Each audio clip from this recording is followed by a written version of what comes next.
ॐ सहनाववतु सहनौ भुनक्तु सह वीर्यं करवावहै तेजस्विनावधीतमस्तु मा विद्विषावहै।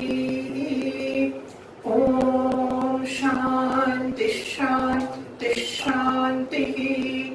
ॐ पूर्णमदः पूर्णमिदं पूर्णात् पूर्णमुदच्यते पूर्णस्य पूर्णमादाय पूर्णमेवावशिष्यते। ॐ शान्ति शान्ति शान्तिः। श्रुतिस्मृतिपुराणानाम् आलयं करुणालयं नमामि भगवत्पादं शङ्करं लोकशङ्करं शङ्करं शङ्कराचार्यं केशवं बादरायणं सूत्रभाष्यकृतौ वन्दे भगवन्तौ पुनः पुनः। ईश्वरो गुरुरात्मेति मूर्तिभेदविभागिने व्योमवद्व्याप्तदेहाय दक्षिणामूर्तये नमः। ॐ पार्थाय प्रतिबोधितां भगवता नारायणेन स्वयं व्यासेन ग्रथितां पुराणमुनिना मध्ये महाभारतम् अद्वैतामृतवर्षिणीं भगवतीम् अष्टादशाध्यायिनीम् अम्ब त्वामनुसन्ततामि भगवद्गीते भवद्वेषिणीम्। नमोऽस्तु ते व्यासविशालबुद्धे पुल्लारविन्दायतपत्रनेत्र येन त्वया भारततैलपूर्णः प्रज्वालितो ज्ञानमयः प्रदीपः प्रपन्नपारिजाताय स्तोत्रवेत्रैकपाणये ज्ञानमुद्राय कृष्णाय गीतामृतदुहे नमः। सर्वोपनिषदो गावः दोग्धा गोपालनन्दनः पार्थो वत्ससुधीर्भोक्ता दुग्धं गीतामृतं महत्। वसुदेवसुतं देवं कंसचाणूरमर्दनं देवकी परमानन्दं कृष्णं वन्दे जगद्गुरुं। भीष्मद्रोणतटा जयद्रथजला गान्धारनीलोत्पला शल्यग्रामवती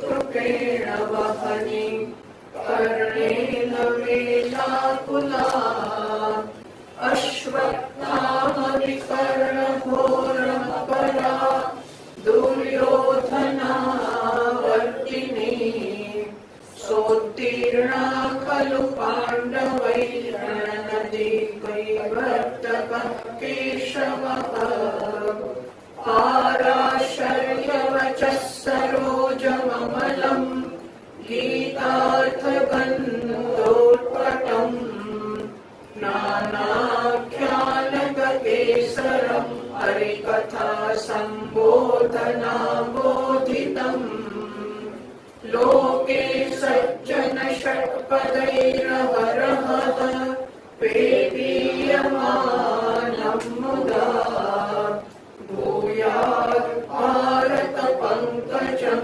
परिमलप्रध्वंसिनः श्रेयसे। मूकं करोति वाचालं पङ्गुल्लङ्घयते गिरिं यत्कृपातमहं वन्दे परमानन्दमाधवम्। यं ब्रह्मा वरुणेन्द्ररुद्रमरुतः स्तुवन्ति दीर्घैस्तवैः वेदैः साङ्गपदक्रमोपनिषदैः गायन्ति यं सामगाः ध्यानावस्थिततद्गतेन मनसा पश्यन्ति यं योगिनः यस्यान्तं न विदुः सुरगणाः देवाय तस्मै नमः।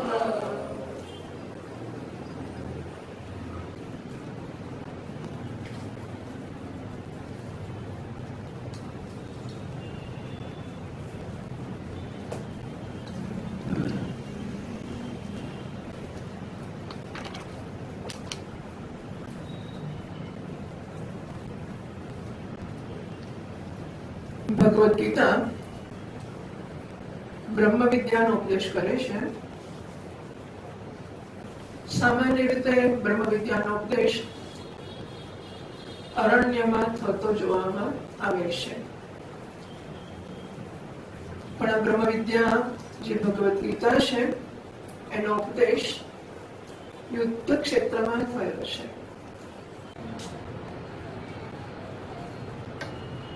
ओम सहनाववतु सहनौ भुनक्तु सह वीर्यं करवावहै तेजस्विनावधीतमस्तु मा विद्विषावहै. ओम शांति शांति शांतिः.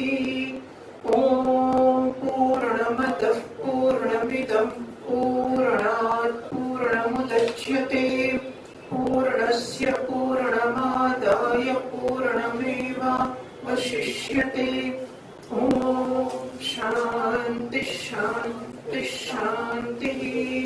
श्रुतिस्मृतिपुराणानाम् आलयं करुणालयं नमामि भगवत्पादं शङ्करं लोकशङ्करं शङ्करं शङ्कराचार्यं केशवं बादरायणं सूत्रभाष्यकृतौ वन्दे भगवन्तौ पुनः पुनः. ईश्वरो गुरुरात्मेति मूर्तिभेदविभागिने व्योमवद्व्याप्तदेहाय दक्षिणामूर्तये नमः. ओम पार्थाय प्रतिबोधितां भगवता नारायणेन स्वयं व्यासेन ग्रथितां पुराणमुनिना मध्ये महाभारतम् अद्वैतामृतवर्षिणीं भगवतीम् अष्टादशाध्यायिनीम् अम्ब त्वामनुसन्ततामि भगवद्गीते भवद्वेषिणीम्. नमोऽस्तु ते व्यासविशालबुद्धे पुल्लारविन्दायतपात्रनेत्र येन त्वया भारततैलपूर्णः प्रज्वालितो ज्ञानमयः प्रदीपः प्रपन्नपारिजाताय स्तोत्रवेत्रैकपाणये ज्ञानमुद्राय कृष्णाय गीतामृतदुहे नमः. सर्वोपनिषदो गावः दुग्धा गोपालनन्दनः पार्थो वत्ससुधीर्भोक्ता दुग्धं गीतामृतं महत्. वसुदेवसुतं देवं कंसचाणूरमर्दनं देवकी परमानन्दं कृष्णं वन्दे जगद्गुरुं. भीष्मद्रोणतटा वक्त्रथजला गान्धारनीलोत्पला शल्यग्रामवती कृपेण वहनी कर्णेन वेलाकुला अश्वत्थामविकर्णघोरमपरा दुर्योधनावर्तिनी सोत्तीर्णा खलु पाण्डवैर्नदीकैवर्तकः केशवः पाराशर्यवचः सरोजममलम् गीतार्थगन्धोत्कटम् नानाख्यानगकेसरम् हरिकथा सम्बोधनाबोधितम् लोके सज्जन षट्पदैरहरहः पेदीयमानम् मुदा भूयात् भारत पङ्कजम् परिमलप्रध्वंसि न श्रेयसे मूकं करोति वाचालम् पङ्गुल्लङ्घयते गिरिम् यत्कृपातमहं वन्दे परमानन्दमाधवम् यं ब्रह्मा वरुणेन्द्ररुद्रमरुतः स्तुन्वन्ति दीर्घैस्तवैः वेदैः साङ्गपदक्रमोपनिषदैः गायन्ति यं सामगाः ध्यानावस्थिततद्गतेन मनसा पश्यन्ति यं योगिनः यस्यान्तं न विदुः सुरगणाः देवाय तस्मै नमः।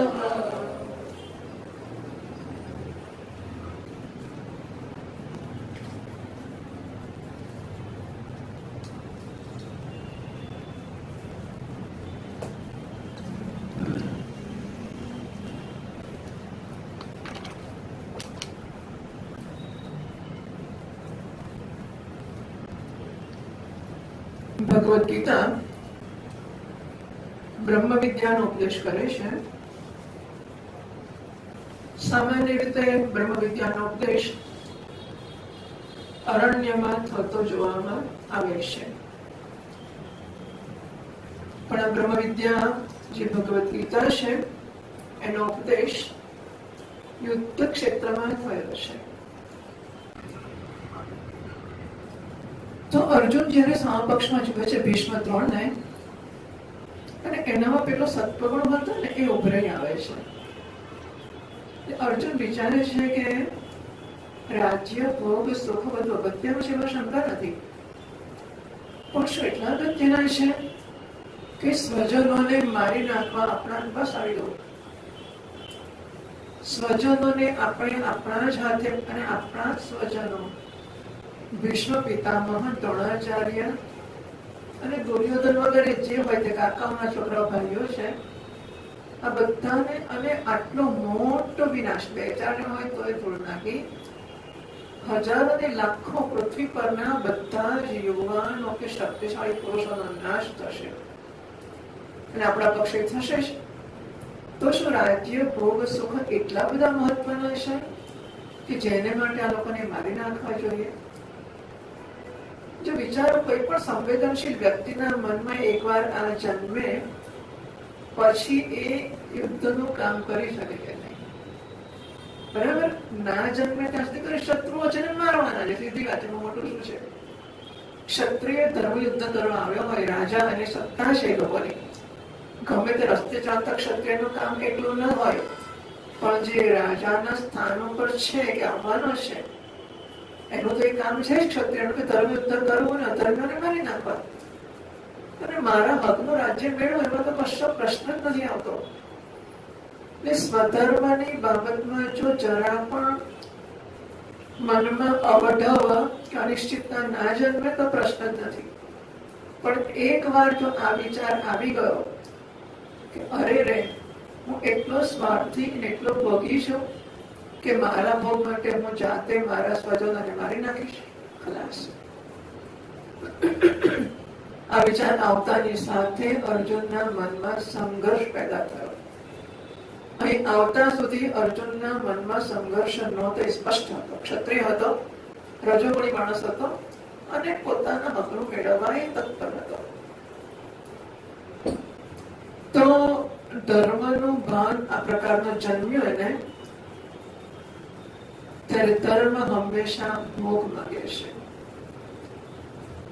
ભોગ એટલે કમસે કમ નિમ્ન વૃત્તિઓનો ભોગ. મારી ઈચ્છા છે કે મારે વધારે પૈસા, આપણે પેલા 5 ભાઈઓની વાત કરતા હતા, તો 5 ભાઈઓ છે, પૈતૃક કે બાપે કે સંપત્તિ છે બધાની સરખી વહેંચવાની છે,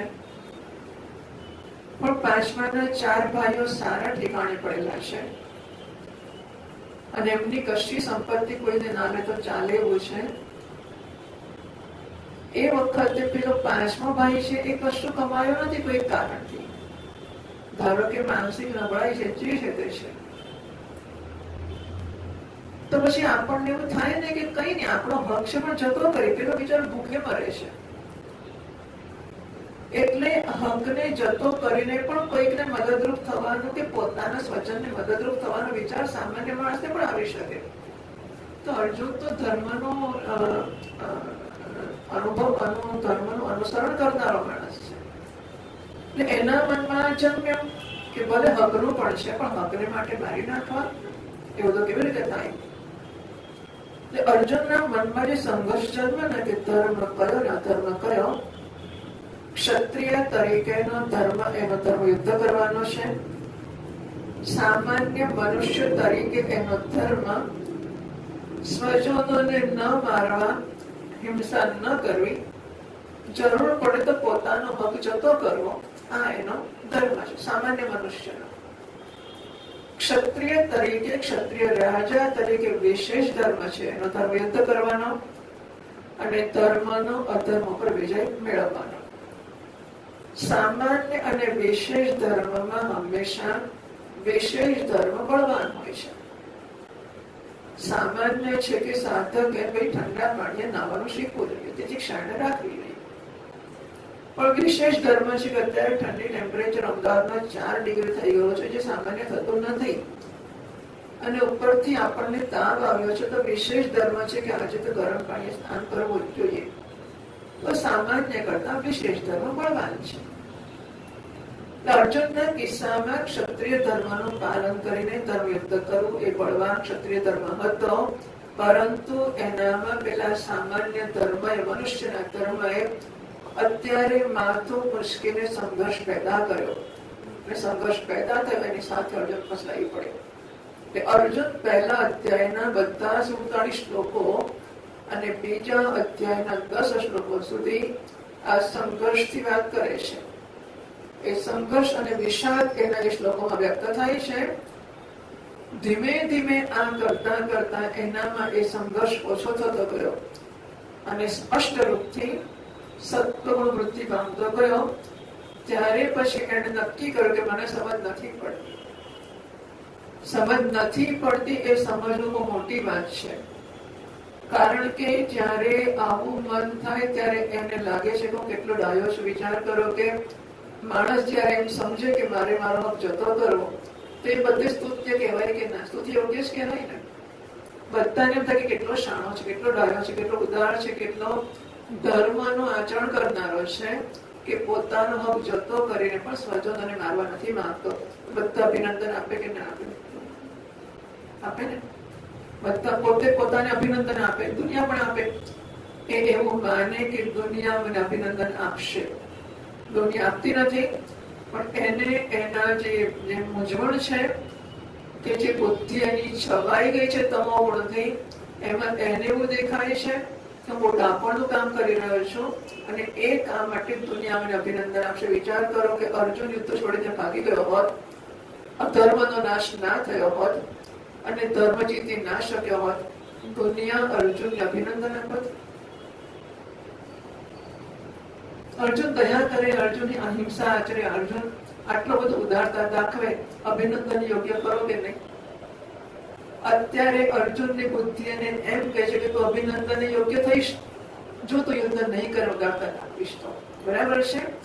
એટલે બુદ્ધિ જ્યારે અધર્મથી કે ધર્મ અધર્મના અસ્પષ્ટતાથી છવાઈ જાય છે ત્યારે ખોટો નિશ્ચય કરે છે, સ્વધર્મના ત્યાગનો અને પરધર્મના ગ્રહણનો નિશ્ચયને પોતે જસ્ટિફાય કરે છે અને એટલી હદે કરે છે કે કોઈની સલાહ માંગવાની જરૂર જોતો નથી અને કોઈ સલાહ આપે એની સલાહ માનવાની પણ જરૂર એ જોતો નથી.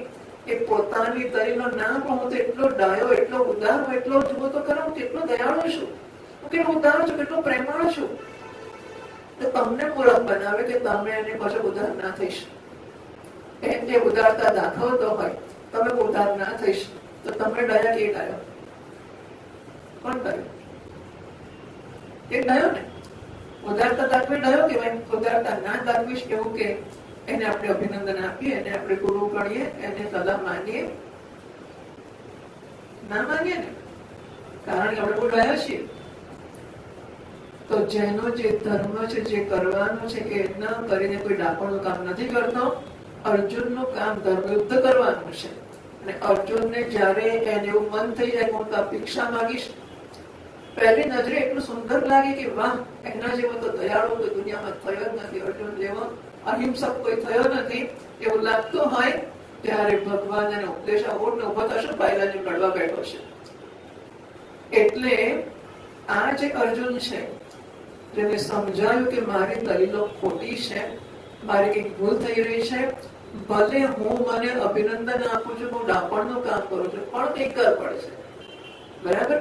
આવો જે અર્જુન છે એ ગીતાનો અધિકારી છે. પુસ્તકનું અધ્યયન કરવું હોય ત્યારે કોઈ પણ પુસ્તક હાથમાં લેતા પહેલા આપણે એના અનુબંધ ચતુષ્ટયનો વિચાર કરતા હોઈએ છીએ. કરવો જોઈએ ડાયા માણસે. રસ્તામાં પડેલી ગમે તે ચોપડી લઈને વાંચવાનું શરૂ ડાયા માણસો ના કરે. ડોક્ટરને તેડે ગયા કે વેઇટિંગ તમારો હોય કે તમારો નંબર 15 પછી 14 પેશન્ટ પછી તમારો વારો આવશે, બધી જાતના ચોપાની મૂક્યા હોય એમને, તો શું કરો તમે? મને લાગે છે કે ખાલી બેસી રહેવું એ હાસ્યાસ્પદ લાગતું હશે, એવું હોવું જોઈએ. એટલે માણસો ગમે તે લઈને પણ આમ ખોલે તો ખરા છે. તો તમે કશું કર્યા વગર બેસી રહો તો ગુનો કહેવાય? પણ કંઈક તો આ તો પહેલી વસ્તુ છે જ. જાણે કેટલા વ્યસ્ત છે કે સમય મળતો નતો, નહીં મળ્યો સમય એટલે શરૂ કરી દે, એ તો ખરું જ. જાણે પણ ધારો કે એ પૂરું થઈ ગયું, હજુ નંબર નથી લાગ્યો, પછી શું? તો જે કંઈક પડતો મુશ્કેલ વાંચવા માટે.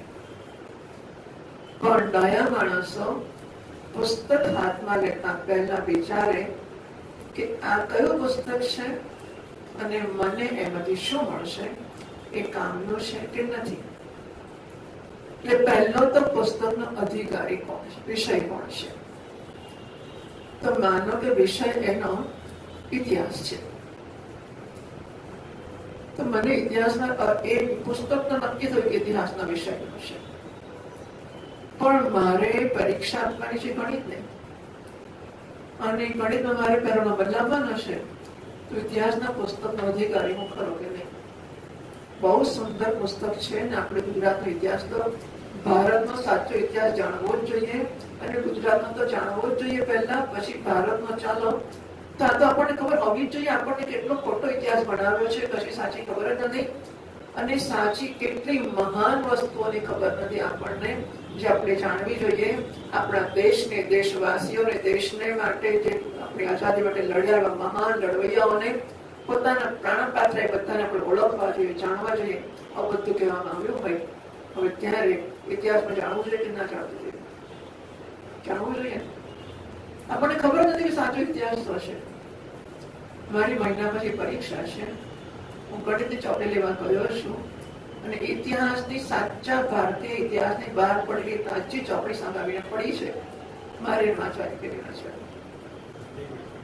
અધિકારી ખરો કે નહીં? બરાબર?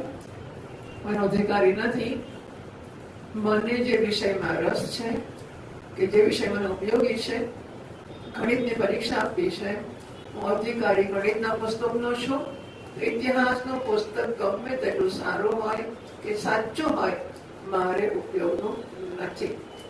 મારે વિષય જોવો પડે કે કયો વિષય છે, અધિકારી જાણવો પડે કે એ વિષયનો અધિકારી હું છું કે કેમ.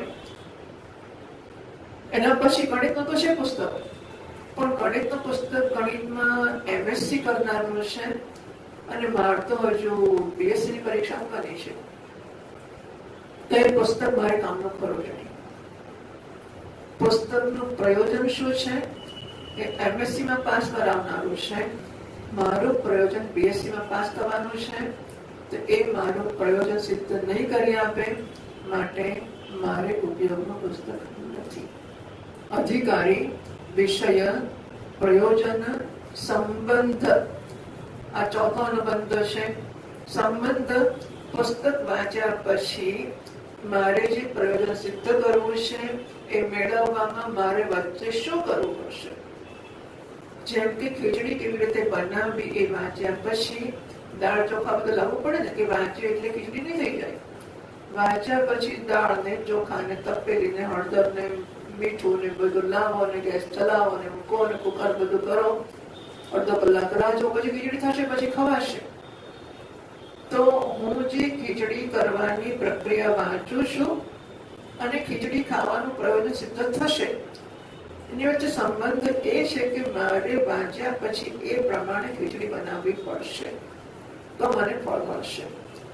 તો આ જે ગ્રંથ જે પ્રયોજન સિદ્ધ કરશે, અદ્વૈતામૃત વર્ષિણી ભગવતી અને ભવદ્વેષિણી, એ પ્રયોજન શું સિદ્ધ કરશે કે સંસારમાંથી મુક્ત કરવાનું પ્રયોજન સિદ્ધ કરશે. બ્રહ્મ વિદ્યા છે. બ્રહ્મ વિદ્યા એ વિષય છે. અધિકારી અર્જુન છે. ધર્મ અને અધર્મના વિષયમાં સંમૂળ થઈ ગયો છે. એવો પ્રયોજન મોક્ષની સિદ્ધિ કે સંસારમાંથી મુક્તિ છે. સંબંધ પ્રતિપાદ્ય પ્રતિપાદક ગ્રંથ બ્રહ્મ વિદ્યાનું પ્રતિપાદન કરશે અને મોક્ષ જે ફળ છે એ પ્રતિપાદ્ય વિષય છે. આ એનો અનુબંધ ચતુષ્ટય છે. વિષય બ્રહ્મ વિદ્યા છે. અધિકારી બ્રહ્મ વિદ્યામાં સામાન્ય રીતે સાધન ચતુષ્ટય સંપન્ન અધિકારી છે. અર્જુન પણ સાધન ચતુષ્ટય સંપન્ન અધિકારી છે. એ પહેલા અધ્યાયમાં જ સિદ્ધ કરવામાં આવશે. વિવેક વૈરાગ્યાથી અર્જુન દાખલે છે. અર્જુન અધિકારી છે. પ્રયોજન સંસારમાંથી મુક્ત થવું એ છે. અને સંબંધ હું આ અધ્યયન કરીશ અને જ્ઞાન મેળવીશ, એ જ્ઞાન જ મારો મોક્ષ છે. આ એનો અનુબંધ ચતુષ્ટય છે. એ સમજાય તો આપણે ગીતાનો લાભ મેળવી શકીએ. ગીતા એને અંબ માતા કહેવામાં આવી. તો એવું છે કે ઉપનિષદોનો સાર છે. સર્વોપનિષદો ગાવઃ દુગ્ધા ગોપાલનંદનઃ. બધા ઉપનિષદો રૂપી ગાય છે અને ભગવાન શ્રી કૃષ્ણ એના દૂધને દોહનારા દુગ્ધા ગોપાલનંદન ગોવાળ છે, દૂધને દોહે છે. તો ઉપનિષદો સીધા શું ખોટા છે? ઉપનિષદો છે ને જાણે કે પિતાના સ્થાને છે. પરિવારમાં પિતાનું સ્થાન એવું હોય, જરા કડક હોય, નિયંત્રણ કરનાર હોય, શાસન કરનાર, અનુશાસન અને નિયમાવલી આમ જ થાય, આમ ના જ થાય. આ પિતાનું કામ છે. જ્યારે માં પ્રેમથી બાળકને નિયમની બહાર જાય તો ચલાવી લે, એને વાહ કરે, નર્ચર એન્ડ નરીશ, બાળકનું રક્ષણ કરવું, પોષણ કરવું, વહાલ કરવું, આ માતાનું કામ છે. ગીતા જાણે કે આ કામ કરે છે. અર્જુન તો કાય રડતો માણસ છે, એની ઉપનિષદનો અધિકારી નથી. પણ રડતા અર્જુનને જોઈને ભગવાને તો કહ્યું, ક્લૈબ્યમાં કેવો કાયર પાયલા જેવો કામ કરે છે, આ શું કરવા બેઠો? રડવા બેઠો છે. આમ ભગવાન જયારે અર્જુનને ધમકાવવા જાય છે ત્યાં ગીતા માતા યા સ્વયં પદ્મનાભસ્ય મુખ પદ્માત વિનિસૃતા. સ્વયં ભગવાનના મુખ કમળમાંથી પદ્મનાભ, જેમની નાભીમાં કમળ છે, જેમાં બ્રહ્માજી ઉત્પન્ન થયા છે, એવા ભગવાનના મુખ કમળમાંથી સ્વયં નિસરી પડી છે ગીતા, કારણ કે ગીતા માતા જેવું છે, અર્જુન રડે છે અને આ ભગવાન તેને ધમકાવે છે.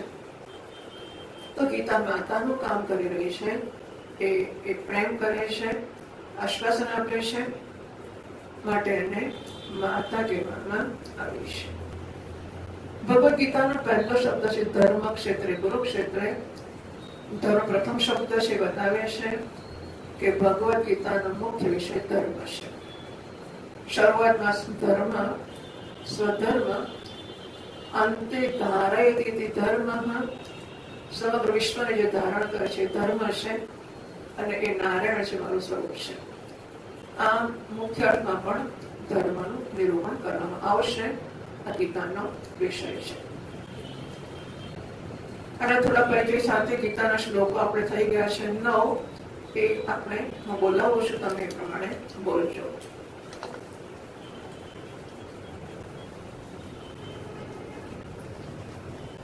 હવે થોડા નજીક બેસવાનું રાખજો, એટલે મને સંભળાય અવાજ. એટલે હવે થોડા નજીક બેસજો. મૂળ જગ્યાઓ ભૂલી ગયા નહીં, તમારે આ જગ્યા છે.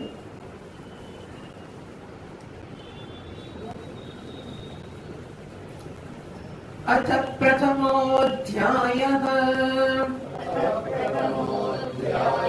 धृतराष्ट्र उवाच धर्मक्षेत्रे कुरुक्षेत्रे समवेतायुयुत्सवः मामकाः पाण्डवाश्चैव किमकुर्वत सञ्जय सञ्जय उवाच दृष्ट्वा तु पाण्डवानीकम् व्यूढं दुर्योधनस्तदा आचार्यमुपसंगम्य राजा वचनमब्रवीत्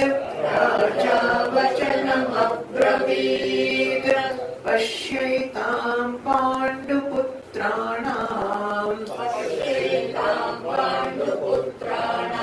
आचार्य महतीं च मूम् व्यूढां द्रुपदपुत्रेण तव शिष्येण धीमता अत्र शूरा महेश्वासाः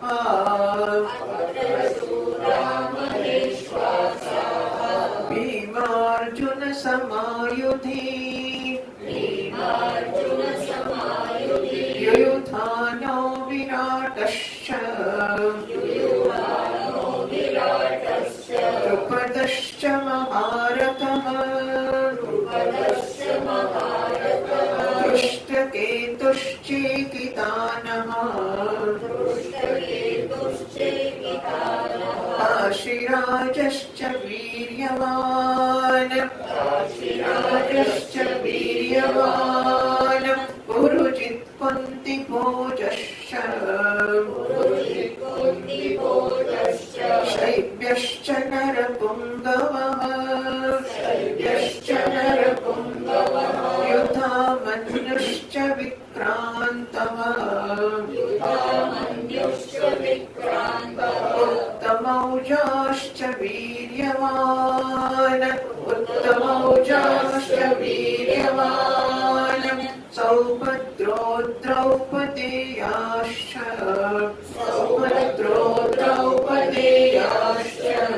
सर्वदेव महारथाः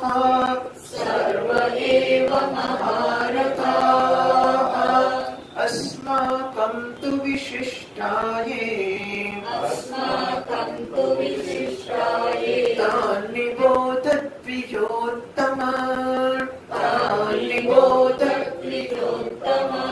नायका मम सैन्यस्य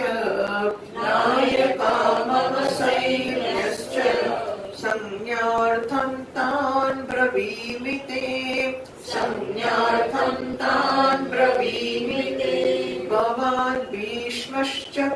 કર્ણશ્ચ ભવાન ભીષ્મશ્ચ કર્ણશ્ચ કૃપશ્ચ સમિતિંજયઃ અશ્વત્થામા વિકર્ણશ્ચ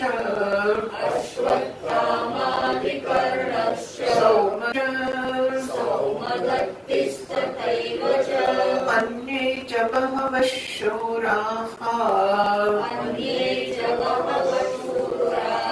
मदर्थे त्यक्तजीविताः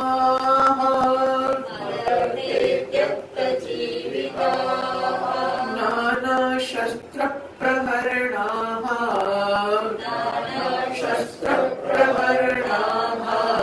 सर्वे युद्धविशारदाः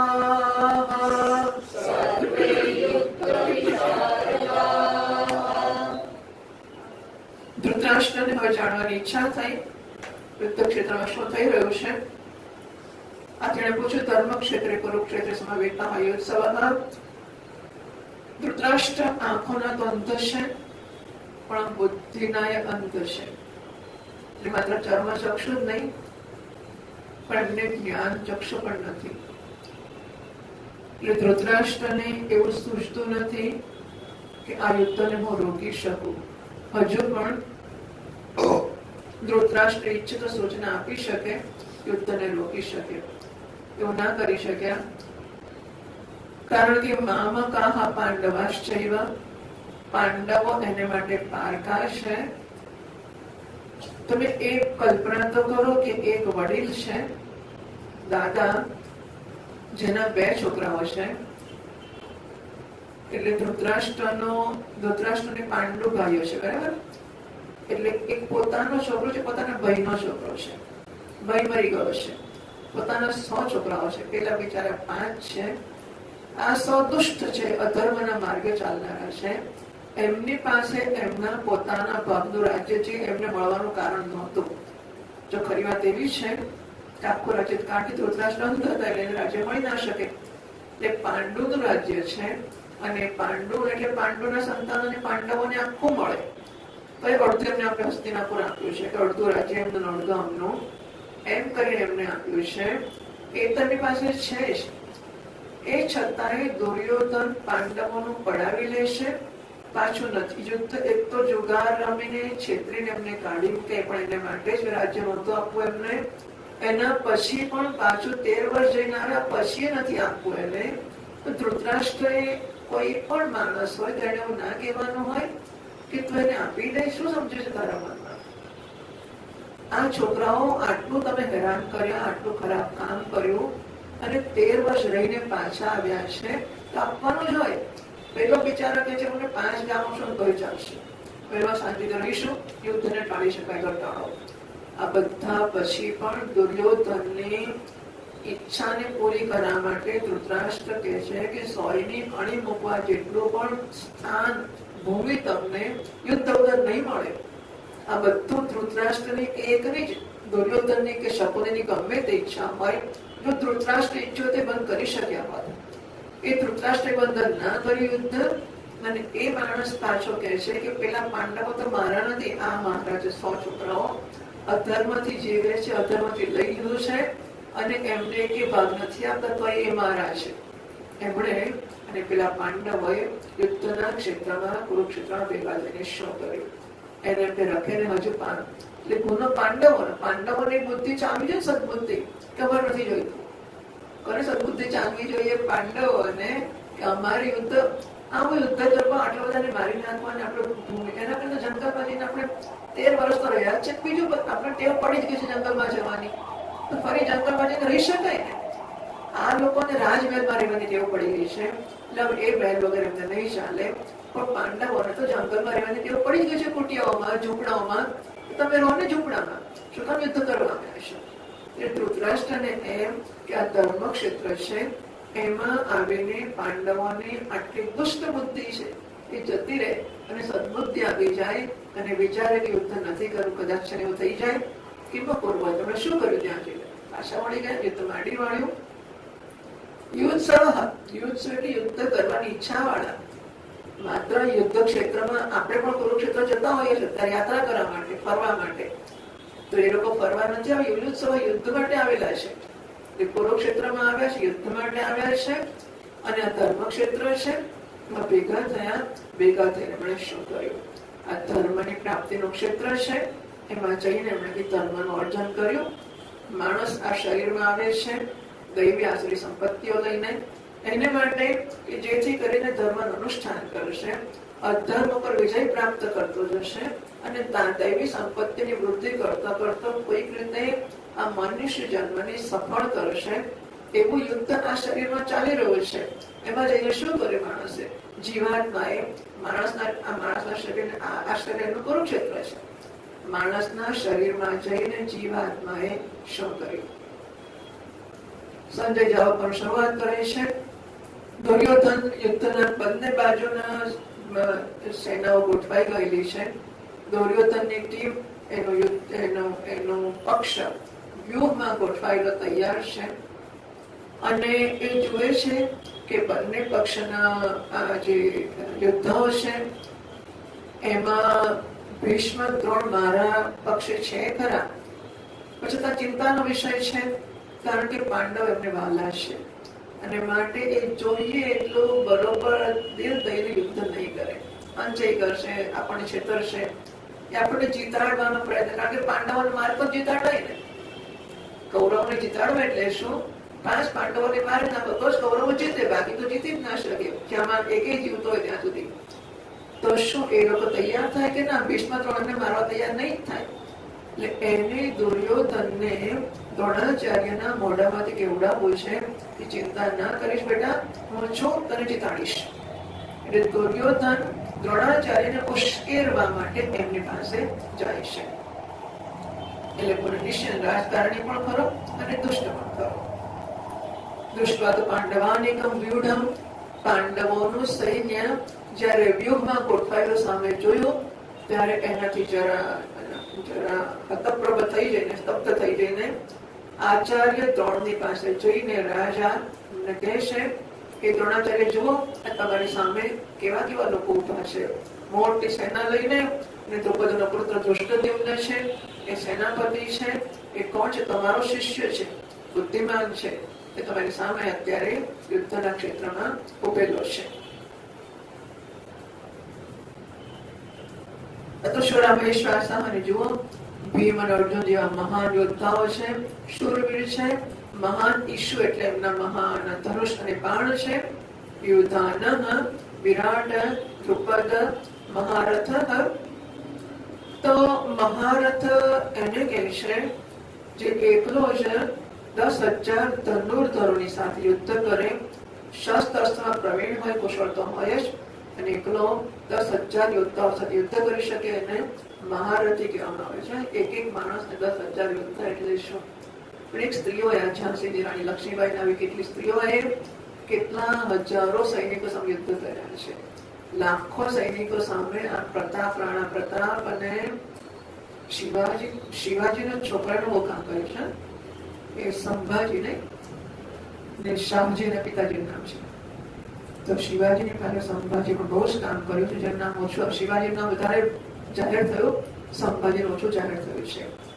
હવે તો કેટલા બધા લોકો તમે જુઓ ઇતિહાસમાં, જેમણે બહુ એટલે બહુ જ લાખો લોકોની સામે એકલા અને 12 વર્ષનો 15 વર્ષનો, આપણે પેલી શાળા મૂકવા જઈએ ને, પણ પરીક્ષા આપણે 15 વર્ષનો હોય ને, એસએસસી વખતે 15 વર્ષના છોકરાને પરીક્ષા વખતે આપણે મૂકવા જઈએ પરીક્ષાના સેન્ટર ઉપર, ને લેવા જઈએ ચા કોફીના ટેફીનો પેલા થર્મોસ લટકાઈને આ 12-15 વર્ષના છોકરાઓએ મહાન યુદ્ધો કર્યા છે અને એમાં જીત્યા છે. એ આ કામ કરનાર હતા. એટલે આ મહારથીઓ જે 10,000 ધનુર્ધારીઓ સાથે યુદ્ધ કરી શકે એકલા હાથે, એવા બધા આ મહારથીઓ છે. અક્ષૌહિણી સેના કૌરવોની 11 અક્ષૌહિણી છે, આમને પાંડવોની 7 અક્ષૌહિણી. અક્ષૌહિણી કોને કહે છે? 21,870 જેવા રથ હોય, 21,870 જેવા હાથી હોય, 65,610 જેમાં ઘોડા હોય, 1,09,350 પાયદળ સૈનિકો હોય. આટલી જે સેના છે એને એક અક્ષૌહિણી કહેવામાં આવે છે. એવી 11 અક્ષૌહિણી કૌરવોની છે અને 7 અક્ષૌહિણી પાંડવોની છે. દૃષ્ટકેતુઃ ચેકિતાનઃ અને પરાક્રમી કાશીરાજ, પુરુજીત કુંતીભોજ, શૈબ્ય જે નરપુંકવ છે, યુદ્ધામાન્ય વિક્રાંત ઉત્તમ ઔજા, સૌભદ્ર સુભદ્રના પુત્ર અભિમન્યુ, દ્રૌપદીના 5 પુત્રો દ્રૌપદેય, આ બધા એમના મહાન સૈનિકો છે. પણ આપણા પક્ષે નથી એવું નથી, આપણા પક્ષે પણ છે. કોણ છે મુખ્ય? પહેલા તો આપ જ છો, બીજોત્તમ. એટલે માણસને સ્વાર્થ હોય ને, સ્વાર્થ અને સંસ્કાર પણ ખરા જોડે જોડે. ઘણીવાર સ્વાર્થ હોય કે ના હોય, પણ જીવ એટલે ઉછેર દરમિયાન એવી શિષ્ટાચાર કે સભ્યતા શીખ્યા એ પણ એક કારણ હોય છે. પણ અત્યારે દ્રોણાચાર્ય બ્રાહ્મણ છે, પણ યુદ્ધ માટે ઉભા છે, એના આચાર્ય છે, અને ભીષ્મ દ્રોણના આધારે યુદ્ધ લડાવવાનું છે. એને બીજો તમે કહીને કહી તમે આખર તો બ્રાહ્મણ જ છો ને, એટલે એમનું અપમાન કરવા માટે જ દુર્યોધન કહી રહ્યો છે તમે તો શ્રેષ્ઠ બ્રાહ્મણ છો, તમે શું યુદ્ધ કરવાના છો? નિબોધ તમે જુઓ કે આપણામાં કોણ કોણ છે. તો તમે છો હે બીજોત્તમ, મમ સૈન્ય નાયકાહ, મારા સૈન્યના મહાન નાયકો છે. આપની જાણ માટે એમના હું નામ કહી રહ્યો છું. ભગવાન આપ પોતે ભીષ્મશ્ચ ભીષ્મ, કર્ણ, કૃપ, અશ્વત્થામા, વિકર્ણ, સૌમદત્તી, અને આ તો કેટલાય બીજા ઘણા, આ તો મેં થોડા નમૂનાને ગણાવ્યા. આ તો કેટલાય શૂરવીરો છે. કેવા છે? મદર્થી ત્યક્ત જીવિતાના. આગળ જઈને અર્જુન કહેશે કે અરે રે આ લોકોને મારીને આપણે ગાદી બેસીશું. આ કહે છે કે એને તો જીવનની કોઈની પરવા નથી, મને ગાદી મળે, બાકી આખી દુનિયા મરી જાય તો બસ મારે ગાદી મળવી જોઈએ. મદર્થી ત્યક્ત જીવિતાના, એ મારે માટે પોતાના પ્રાણ છોડીને આવ્યા છે કે અમને જીવન મરણની કોઈ કિંમત જ નથી. એ દુર્યોધન રાજા આપણે માટે બધા મરવા તૈયાર છે, મરી જઈશું, તમે જીવો અને ગાદી ભોગવો. નાના શસ્ત્ર પ્રહરણા, અનેક પ્રકારના શસ્ત્રોના પ્રહાર કરવામાં ઉત્તમ કુશળ લોકો છે. યુદ્ધ વિશારદા, યુદ્ધ કરવાની કળામાં અત્યંત કુશળ છે. હવે આગળ 10મા શ્લોકમાં કહેશે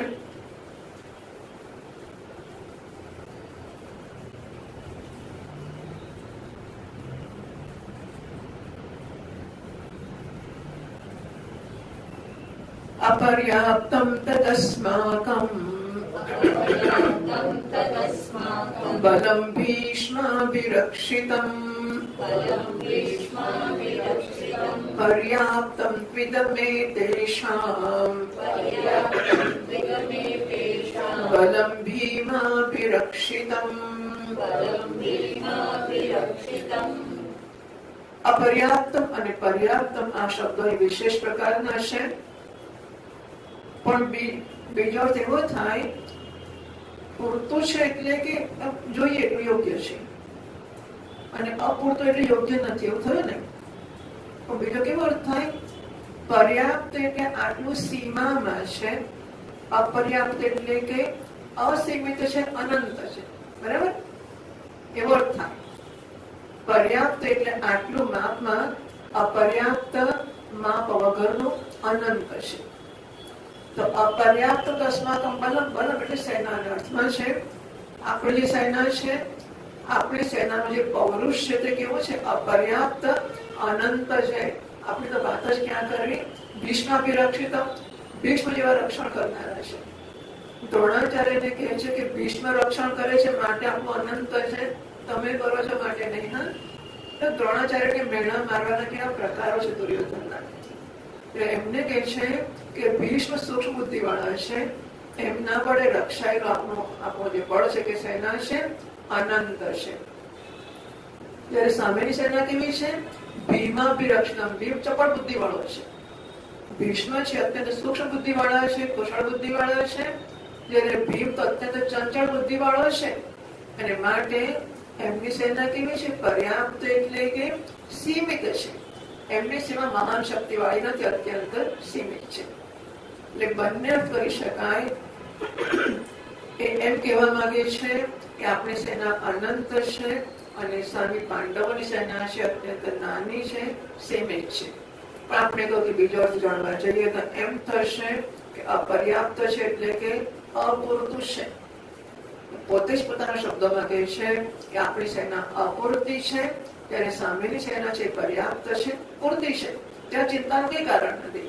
ભીમ રક્ષણ કરનારો છે માટે, અને આપણી સેનાનું ભીષ્મ રક્ષણ કરે છે. આપણી સેના અત્યંત ચિંતાને કારણ છે. એમાં તો મહાન જુઓ ને, આપણી સેનામાં યોગી ઉદ્ધવ છે જ નહીં, એવો અર્થ એના કહેવામાંથી નીકળી આવે છે. પણ જો એમ કહો એટલે બંને એક ભીષ્મનો મહિમા તો અત્યંત પ્રસિદ્ધ જ છે. એમના વડે રક્ષાયેલી સેના છે અને માટે એના કોઈ ચિંતાનું કારણ નથી. અને પાંડવની સેના તો અત્યંત નાની છે, 7 જ અક્ષોહિણી છે, એ અત્યંત ચંચળ છે. આપણો વિજય થશે તો નક્કી છે. આપણું ભયનું કોઈ કારણ નથી. એવું આ દુર્યોધન દ્રોણાચાર્યને આશ્વાસન નથી આપતો, એ પોતાને આશ્વાસન આપે છે. કારણ કે એના મનમાં ચિંતા ઉત્પન્ન થઈ છે કે શું થશે, એટલે પોતે પોતાને આશ્વાસન આપે છે કે ચિંતાનું કારણ નથી, ભીષ્મ છે, આપણે પહોંચી વળીશું. આગળ કહે છે અયનેષુ ચ સર્વેષુ યથા ભાગમ અવસ્થિતાઃ ભીષ્મમેવાભિરક્ષन्तु ભવन्तः સર્વ એવ હિ.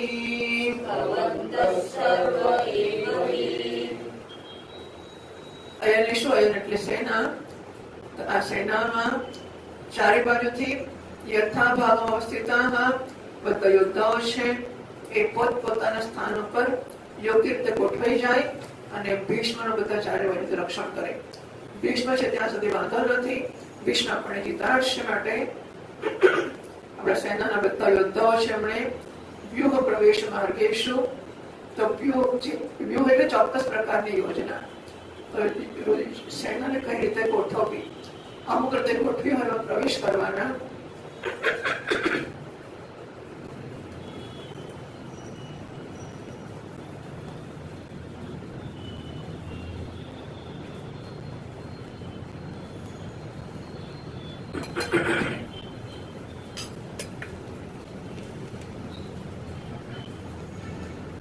પ્રવેશના જે દ્વારો હોય વ્યૂહમાં, એ બધા દ્વાર પર યોગ્ય યોદ્ધાઓને સૈનિકો મૂકવા જોઈએ, જેથી કરીને આપણા વ્યૂહમાં કોઈ પ્રવેશી ના શકે. એ પ્રકારે ગોઠવીને આપણે ભીષ્મનું રક્ષણ કરવું જોઈએ.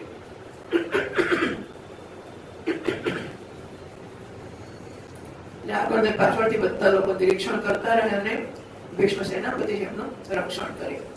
કારણ કે ભીષ્મનું રક્ષણ થશે એમની કૃપાથી બધા હંમેશા સુરક્ષિત રહીશું. આમ દુર્યોધન દ્રોણાચાર્યને ઉશ્કેરવાનો પ્રયત્ન કરી રહ્યો છે. ભીષ્મ પિતામહ બાજુમાં છે, જુએ છે કે દુર્યોધન અત્યારે પોતાની અકળામણ ઓછી કરવા માટે, દ્રોણાચાર્ય પાસેથી આશ્વાસન મેળવવા માટે દ્રોણાચાર્ય સાથે વાત કરે છે. ભીષ્મ પાસે ગયો નથી દુર્યોધન, પણ ભીષ્મ આખરે દાદા છે અને જુએ છે કે દુર્યોધનની અકળામણ ઓછી કરવાની જરૂર છે, અને દ્રોણાચાર્ય કશું બોલતા નથી. એટલે પછી 12મા શ્લોકમાં કહે છે તસ્ય સંજનયન હર્ષમ કુરુ વૃદ્ધઃ પિતામહઃ સિંહનાદં વિનદ્યોચ્ચૈઃ શંખં દદ્મૌ પ્રતાપવાન.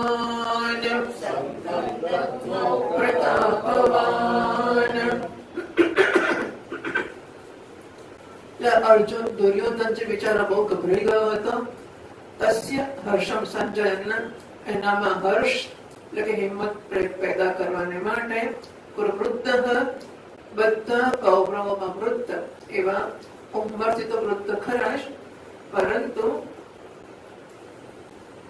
ભીષ્મના કાકા બાલ્લિક વડીલ છે, સૌ કાકા તો મોટા છે, એટલે બાહ્લિક ભીષ્મના કાકા છે, એનાથી મોટા છે, છતાં પણ ભીષ્મ જ્ઞાન વૃદ્ધ છે માટે એમ નહીં વૃદ્ધ કર્યા છે. કૌરવોમાં જે જ્ઞાનમાં સૌથી જ્ઞાન ડાપણમાં, તો ડાપણમાં કે વ્યવહારમાં બધી રીતે જે કુશળ છે, વૃદ્ધ છે, એવા જે ભીષ્મ છે, પિતામહ બધાના દાદા છે.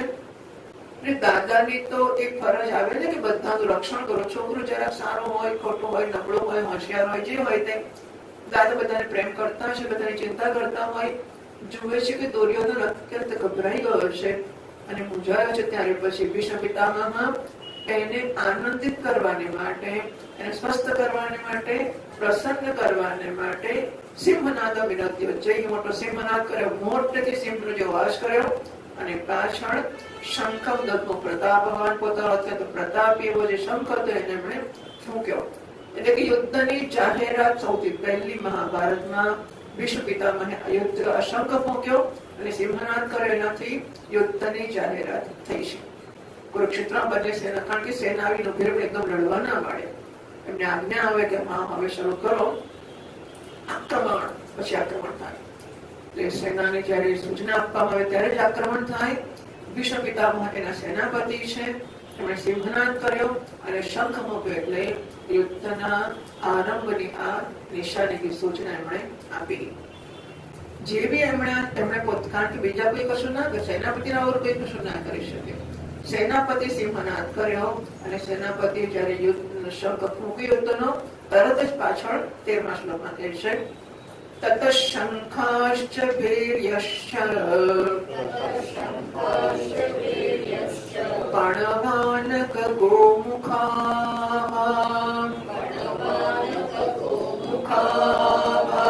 સહસૈવાભ્યમન્યન્ત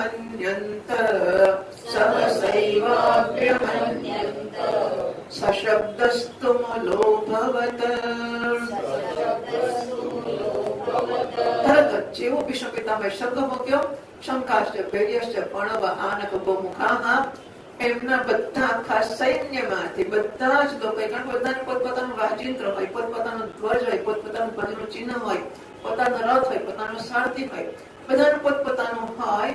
એટલે જેવું આપણે ભીષ્મ પિતામહે શંખ ફૂંક્યો, સિંહનાદ કર્યો, એટલે વાતાવરણ તૈયાર થઈ ગયું અને ચારે બાજુથી શંખ ફૂંકાયા, ભેરીઓ ફૂંકાઈ, પણવ આનક ગોમુખ. તો આ બધું શું છે? શંખ સમુદ્રમાંથી ઉત્પન્ન થયો છે અને યુદ્ધના આરંભમાં મોઢાથી મૂકીને વગાડવામાં આવતો હોય છે. ભેરી કોને કહે છે? મોટા નગારાને ભેરી કહે છે. મોટા નગારાને નોબત કહે છે. નગારો લોખંડનો બનેલો હોય, એના પર ભેંસનું ચામડું મોડેલું હોય, લાકડીના ડંડાથી વગાડવામાં આવે છે. રાજાઓના કિલ્લામાં રખાતો હોય છે. ઉત્સવોમાં નહીં, માંગલિક કાર્યમાં એને વગાડવામાં આવતું હોય છે. રાજાઓને ત્યાં રોજ વગાડાય છે નગારો. ભેરી પણવ કે ઢોલક એ લોખંડ કે લાકડાનું બને છે અને બકરાના ચામડાથી મળેલું હોય છે. એટલે આ બધી કેવી સ્પેસિફિક વસ્તુઓ છે.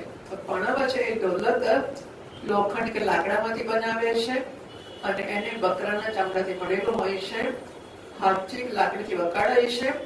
કાર્યના આરંભમાં પણવ વગાડવામાં આવે છે. ગણેશ પૂજન જેવું માંગલિક મનાય છે. કાર્ય શરૂ કરતા હોઈએ અને પણવ વગાડીએ તો ગણેશનું પૂજન જેટલું માંગલિક ગણાય છે એટલું આ પણવને વગાડવાનું માંગલિક ગણાય છે. આનક એટલે મૃદંગ, એને પખવાશ પણ કહે છે. આપણે તો ઢોલકું એટલે હરકત લાગે પણ બે બાજુ વચ્ચેથી ફૂલેલું હોય અને આજુબાજુ પાછળ થતું હોય ને, એટલે વચ્ચે આમ હોય, આમ એટલે વચ્ચેનો ભાગ મોટો હોય, આજુબાજુથી પાછળ થતું હોય. મારા ખ્યાલથી એને પખવાશ કે મૃદંગ કહે છે. આનક એને અહીંયા કહ્યું છે. આકારમાં લાકડીથી બનાવેલી ઢોલકી જેવું હોય, માટીમાંથી બને છે, ચામડાથી મળેલું હોય છે, હાથથી વગાડાય છે. ગોમુખ એટલે નરસિંહ, આકારમાં સાપ જેવું આંખું હોય છે, એનું મોઢું ગાય જેવું હોય છે અને ફૂંક મારીને એને વગાડવામાં આવે છે.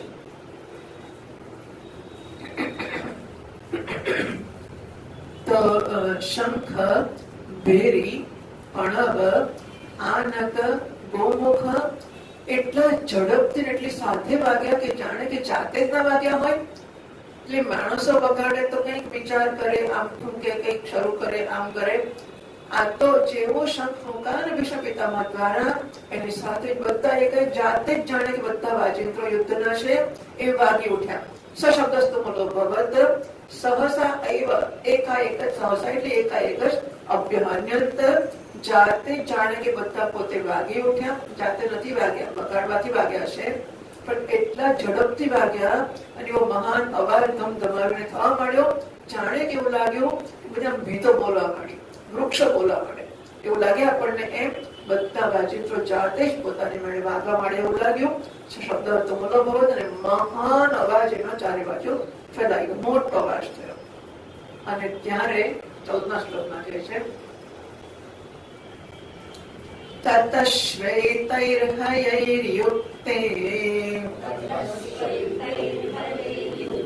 महति स्यन्दने स्थितौ माधवः पाण्डवश्चैव दिव्यौ शङ्खौ प्रदद्मतुः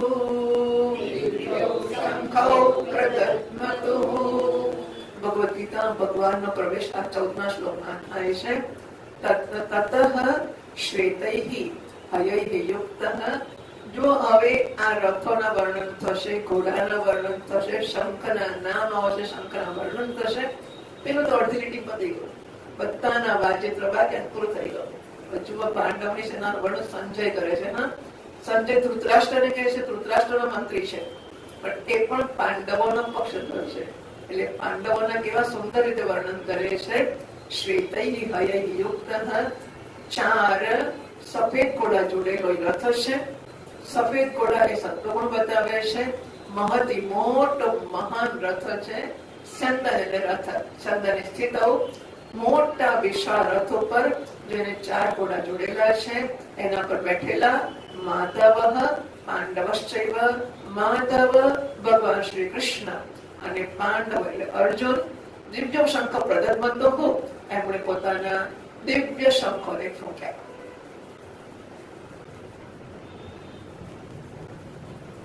કેવા શંખો છે 15મા શ્લોકમાં કહે છે. પછીના બધા શ્લોકો 15, 16, 17.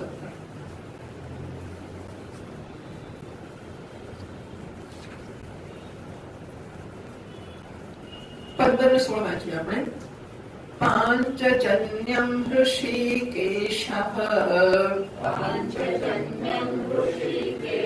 દેવદત્તં ધનંજયઃ પૌંડ્રં દદ્મૌ મહાશંખં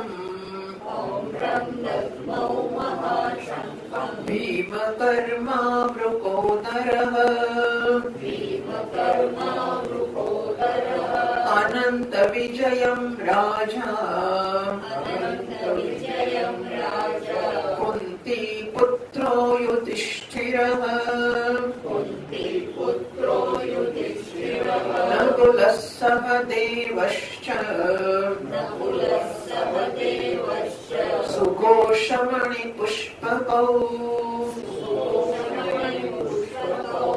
ઋષિકેશ પાંચજન્ય.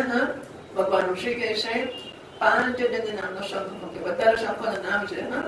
ભગવાને પંચજન નામના દૈત્યને મારીને મેળવ્યો હતો માટેનું નામ પાંચજન્ય છે. પાંચજન્ય નામ શંખ ભગવાને મૂક્યો. ધનંજય દેવદત્તમ નિવાત કવચ નામના અસુરોને માર્યા ત્યારે પ્રસન્ન થઈને ભગવાને આપેલો ધનંજય અર્જુનનું નામ છે. એને દેવદત્ત નામનો શંખ મૂક્યો. પૌંડ્રમ દત્તો મહાશંખમ ભીમકર્મ વૃકોદરઃ. ભીમકર્મ ભીષણ કર્મો કરનારો જે છે. વૃકોદરઃ જેનું પેટ છે એ બરોડા પેટ જેવું છે, એટલે બહુ ખાય છે અને બહુ શક્તિશાળી છે.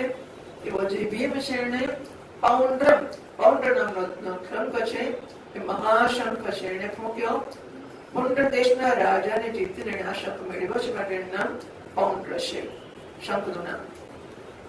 અને હિડમ્બ બક જટાસુર વગેરે અસુરોને, કીચકને, જરાસંઘ વગેરે વીરોને માર્યા છે. જો ભીમકર્ણ કેમ કહ્યો? ભીમને ભીમ કર્માકર, ભીમ એટલે ભયંકર કર્મો કરનારો. ક્યાં ભયંકર કર્મો કર્યા છે? તે વિડંબને માર્યો છે, અસુરોને, બકાસુરને, જટાસુરને, આટલા અસુરોને માર્યા છે, કીચક, જરાસંઘ વગેરે વીરોને માર્યા છે. એટલા માટે એ ભીમ કર્મા છે, ભયંકર કર્મો કરનારો છે. આવો જે ભીમ છે એને પોતાનો પૌંડ નામનો શબ્દ મૂક્યો. અનંત વિજય રાજા કુંતી પુત્ર યુધિષ્ઠિર હતા.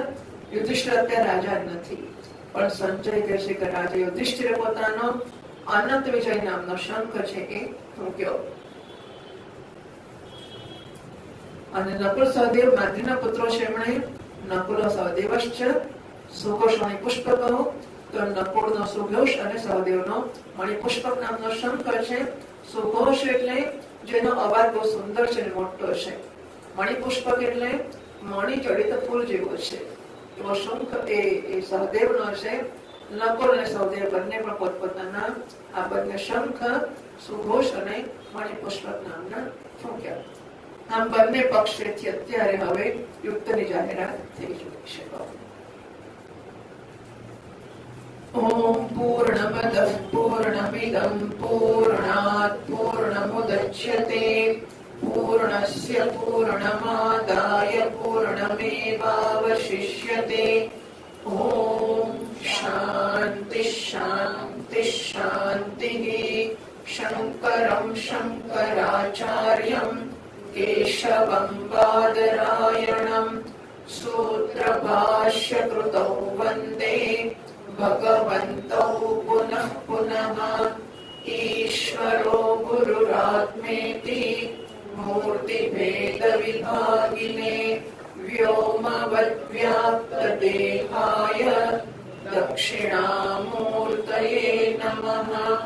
ઓમ શાંતિ શાંતિ શાંતિ. હરિઃ ઓમ. શ્રી ગુરુભ્યો નમઃ. હરિઃ ઓમ.